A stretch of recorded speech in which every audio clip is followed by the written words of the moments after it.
Imagine waking up one morning and finding out you no longer have a home in the place you've lived for 2 decades, and that the reason is bigger than a lease. It's bigger than one family, and splashed across every front page.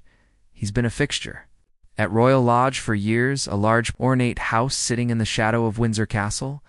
But now Andrew Mountbatten Windsor, formerly Prince Andrew, is reportedly being asked to leave the property ahead of a major family gathering. This isn't just a move from one house to another. It's the latest chapter in a very public fall from favor for a man who was once a senior working royal. The Guardian+1 hears what's happening.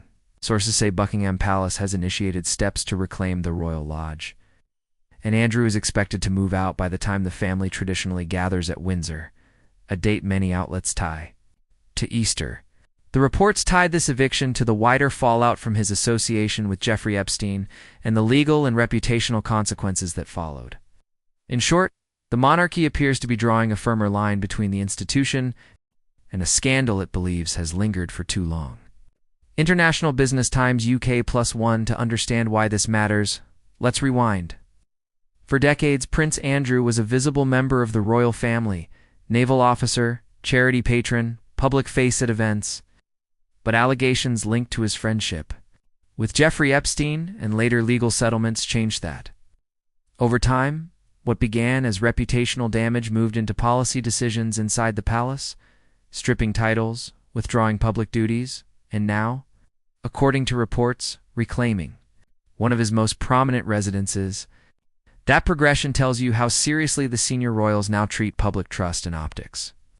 The Guardian, what does moving him out actually look like? It means surrendering a long-held lease and relocating to privately funded accommodation elsewhere, likely more modest and more discreet. Historically, the royal household has used private estates, like Sandringham, to house family members on a quieter scale, and several reports suggest that is where Andrew could be relocated.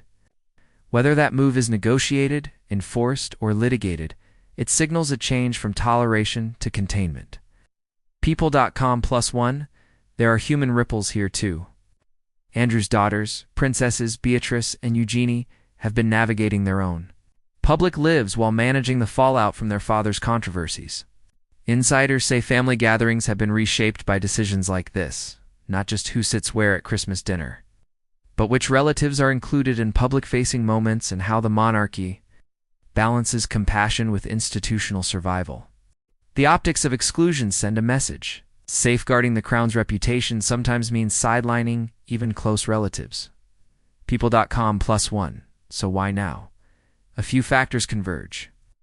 First, continued public and political pressure over accountability, and justice has kept the issue alive. Second, internal palace council and the king's advisors appear to have concluded that decisive action is necessary to restore confidence in the monarchy's moral standing. And third, timing matters.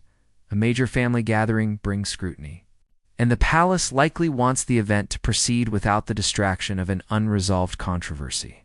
In short, the move is as much about forward-looking reputation management as it is about past actions. The Guardian+1 legal and logistical complications are unavoidable. Andrew's residency at Royal Lodge involved long negotiations and legal arrangements. It isn't simply a case of picking up and leaving the next day. Leases property rights, the optics of forcing an elderly family member out of a home. All of that complicates the palace's choices. Even so, the repeated reporting suggests the palace is prepared to push forward, using private funding arrangements to smooth the transition and minimize public spectacle. Vanity Fair+1, what does this mean for the monarchy's future? First, it underscores a new, arguably tougher approach when public trust is at stake. Symbolic gestures, titles, residences, honors are tools the institution is willing to use. Second, it sets a precedent for how the royal family handles internal crises, prioritize the institution over individual status. And third, it's a reminder that modern monarchies, though ancient in tradition, are constantly negotiating their relevance in a media-saturated world where private actions quickly become public liabilities. The Guardian+1, there are broader cultural reverberations too. For victims and campaigners, visible consequences can be an important form of closure or validation. For critics, The palace's steps might seem overdue or performative. For the public, the scene is a real-time case study in how institutions adapt or fail to adapt to changing standards of accountability. Whatever side you fall on. Stakes extend beyond one man's address. We touch on how a centuries-old institution navigates 21st century expectations. The Guardian +1. So where does this leave us? If reports hold true, and Andrew does vacate Royal Lodge before the family's gathering, expect a mixture of muted relief from palace officials, renewed discussion from media outlets, and continued debate among the public about the right balance between family loyalty and institutional survival. This moment could be read as the monarchy trying to close a difficult chapter, or as the start of another phase of scrutiny.